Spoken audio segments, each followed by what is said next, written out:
ನಮಸ್ಕಾರ, ನೀವು ನೋಡ್ತಿರೋದು ನ್ಯೂಸ್ 88 ಗದಗ.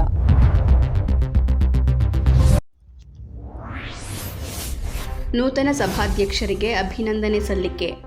ಬೆಂಗಳೂರಿನಲ್ಲಿ ನೂತನ ಸಭಾಧ್ಯಕ್ಷರಾಗಿ ನೇಮಕಗೊಂಡ ಶ್ರೀ ಜಿಎಸ್ ಪಾಟೀಲ್ ಅವರಿಗೆ ಕೆಪಿಸಿಸಿ ಪ್ರಧಾನ ಕಾರ್ಯದರ್ಶಿ ಟಿ ಈಶ್ವರ ಅವರು ಅಭಿನಂದನೆ ಸಲ್ಲಿಸಿದರು.